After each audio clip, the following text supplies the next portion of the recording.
ये है खोजूलाल। और खोजूलाल जिस दुनिया में रहता है ना, उसमें वो सिर्फ आगे और पीछे ही जा सकता है, जो उसके लिए बहुत ही बुरा है, लेकिन आम बात है। लेकिन इस बारे में खोजूलाल कुछ भी नहीं कर सकता और ना ही करना चाहता है, क्योंकि खोजूलाल एक वन डायमेंशनल दुनिया में रहता है। सिर्फ आगे और पीछे ही जा पाना उसके लिए बहुत ही आम है। लेकिन मैं खोजूलाल को एक अलग ही दुनिया में लेकर जाने वाला हूँ। एक ऐसी दुनिया जहाँ पर खोजूलाल सिर्फ आगे और पीछे नहीं, बल्कि दाएं और बाएं भी जा सके। तो खोजूलाल को पकड़ते हैं और उसको लेकर जाते हैं।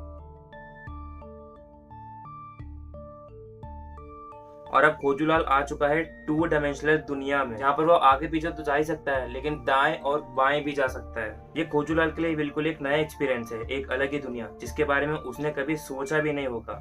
लेकिन अब खोजूलाल एक दूसरी दुनिया में जाने वाला है, क्योंकि मैं उसे हमारी दुनिया में लेकर आने वाला हूँ, थ्री डायमेंशनल दुनिया में, जहाँ पर खोजूलाल सिर्फ आगे पीछे या दाएं बाएं नहीं, बल्कि ऊपर और नीचे भी जा सकता है, जैसे हम जाते हैं। खोजूलाल ने पहली बार अपनी दुनिया से परे ऊपर और नीचे सब एक्सपीरियंस किया है, जो उसके लिए बहुत ही डरावना रहा होगा। और क्योंकि अब खोजूलाल हमारी दुनिया में आ चुका है, उसे आप और मैं सिर्फ एक बिंदु की तरह दिखाई देंगे, क्योंकि खोजूलाल 1D जीव है और हम 3D जीव है। हमारी हर एक चीज उस 1D दुनिया से आए खोजूलाल के लिए सिर्फ एक अकाल्पनिक मिस्टीरियस शेप होगा, जो खोजूलाल के नजरिए से देखने से ऐसा लगेगा कि वो कहीं से भी आ रहा है और कहीं भी जा रहा है, क्योंकि आपका 3D शरीर उस 1D जीव के विजुअल कैपेबिलिटीज, उसके नजर, उसके दिमाग से बिल्कुल परे है।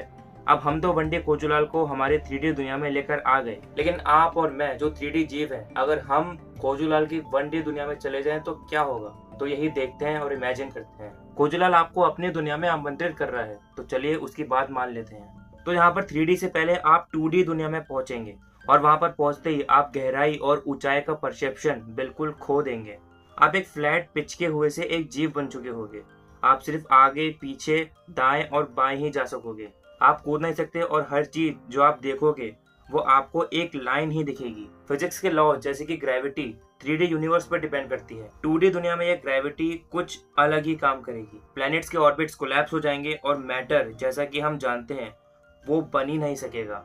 ये सब तो हमने इमेजिन कर लिया, लेकिन अभी खोजूलाल की दुनिया में जाना बाकी है। तो जैसे आप खोजूलाल की दुनिया में एंटर करोगे, आपको दिखाई देना बंद हो जाएगा। इसलिए नहीं क्योंकि आपकी आंखें फूट जाएंगी, बल्कि इसलिए क्योंकि नजर के लिए किसी 2D सरफेस जैसे कि आपकी रेटिना पर लाइट का महसूस होना जरूरी होता है। और खोजूलाल के 1D दुनिया में तो ऊपर नीचे दाएं बाएं जैसा कुछ है ही नहीं। इस दुनिया में आप किसी से आगे भी नहीं निकल पाओगे। अगर आपकी सिंगल लाइन पर आपके सामने दूसरी चीज या जीव होगा, तो आप हमेशा के लिए उसके पीछे फंस कर रह जाएंगे, जब तक वो खुद आपके आर पार ना हो जाए। आप खुद सोचो, अगर 1D पेपर पर दो लाइन बनाए, तो क्या वो दोनों लाइन एक दूसरे को आर पार कर सकेंगी?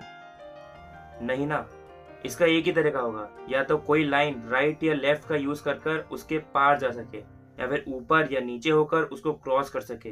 लेकिन 1D खोजूलाल की दुनिया में दोनों ही नहीं रहते। असल में आप इमेजिनेशन में तो 1D दुनिया में जा सकते हैं, लेकिन 1D दुनिया में कोई भी बायोलॉजिकल लाइफ एग्जिस्ट ही नहीं कर सकती, क्योंकि किसी जीव के डाइजेस्टिव सिस्टम, दिल, दिमाग, इन सब के लिए 3D ट्यूब्स की जरूरत पड़ती है ताकि ये ऑर्गन्स काम कर सकें। लेकिन 1D दुनिया में ये 3D चीजें एग्जिस्ट ही नहीं कर सकेंगी। साथ ही हमारे 3D ब्रह्मांड के बड़े नियम जैसे कि ग्रेविटी, इलेक्ट्रोमैग्नेटिज्म, इन सबको 3D स्पेस की जरूरत पड़ती है। लेकिन 1D में कोई भी 3D स्पेस है ही नहीं जो ये नियम काम कर सके। इसलिए खोजूलाल की दुनिया खोजूलाल के लिए ही अच्छी है। और जैसे खोजूलाल की दुनिया के परे भी कोई दुनिया थी जिसके बारे में खोजूलाल बिल्कुल नहीं जानता था, हो सकता है कि हमारी दुनिया के परे भी कोई दूसरी डायमेंशन वाली दुनिया हो जिसके बारे में हम बिल्कुल भी ना जानते हो। लेकिन एक्चुअली उस दुनिया के बारे में हम जानते हैं, थोड़ा बहुत, लेकिन जानते हैं, क्योंकि हमारी 3D दुनिया के परे भी 4 डायमेंशनल दुनिया है। लेकिन दुख की बात है कि हम इंसान और हमारी आंखें 4D दुनिया को फिजिकली नहीं देख सकती, लेकिन हम अपने विज्ञान से इसे सोच जरूर सकते हैं। हम 3D हैं। अगर अचानक 4D दुनिया का कोई भी ऑब्जेक्ट हमारी दुनिया में आ जाए, तो वो हमें अचानक से स्पेस में कहीं से भी आता हुआ दिखाई देगा। पहले एक छोटा सा पॉइंट दिखेगा, फिर धीरे धीरे एक बड़े आकार का ऑब्जेक्ट दिखेगा, जो धीरे धीरे बड़ा होगा और वापस से धीरे धीरे छोटा होता जाएगा और कहीं भी स्पेस में अचानक से गायब हो जाएगा, और वो कहाँ गया हमें पता ही भी नहीं होगा। जैसे हम एक 1D पेपर पर बने 2D बॉक्स के हर तरफ देख सकते हैं, वैसे ही एक 4D जीव हमारे 3D वर्ल्ड को कहीं से भी देख सकता है। वो एक बंद कमरे के अंदर, एक बॉक्स के अंदर सब कुछ देख सकेगा, उससे कुछ भी नहीं छुपेगा, क्योंकि वो 4D है। जैसे हमारे 3D वर्ल्ड में लेंथ, विड्थ और हाइट को XYZ से देखा जाता है, 4D लोकेशन के लिए साइंटिस्ट यहाँ पर W का यूज करते हैं, और हम 4D दुनिया की चीज को विजुअलाइज भी कर सकते हैं, जो है एक 4D टेसरेक्ट। वही टेसरेक्ट जो लोकी के पास भी था। इसे प्रोजेक्ट करने के लिए साइंटिस्ट एक 3D क्यूब की परछाई को यूज करते हैं, जिसके पास 16 वर्टिसेस हैं, 32 किनारे हैं, 24 फेसेस हैं और 8 सेल्स हैं। अब हम 4D तक आ गए हैं तो ये भी जान लेते हैं कि अगर हम 4D दुनिया में चले जाएं तो क्या होगा। तो अगर आप 4D दुनिया में चले गए तो आप तुरंत बहुत बुरी तरह फिजिकली कोलैप्स हो जाओगे और तुरंत आपकी मौत हो जाएगी, क्योंकि आपके अंग 3D के लिए बने हैं। इसलिए आपके अंगों को 4D के एक्स्ट्रा डायमेंशन में एक साथ रोके रखने के लिए कोई भी बाउंड्री नहीं होगी, जिससे आपके अंदर के शरीर का हिस्सा तुरंत बाहर निकल आएगा, यानी आपका शरीर तुरंत इनसाइड आउट हो जाएगा। लेकिन मान लो कि अगर आप 4D दुनिया में बच गए तो क्या होगा। अगर एक 3D जीव 4D में चला जाए तो उसका पर्सपेक्टिव, एनाटॉमी और मूवमेंट्स पूरी तरह बदल जाएंगे। आप 3D दीवारों के पार जा सकेंगे और शायद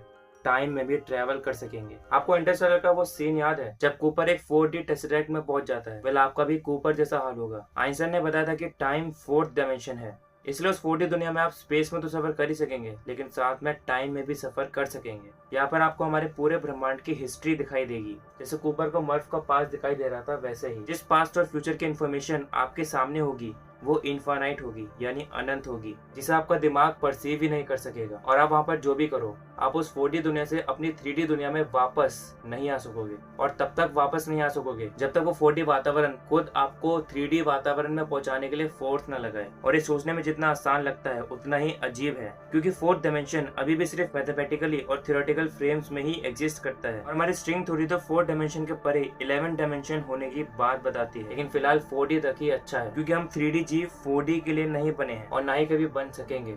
B scientific, be curious and thanks for watching.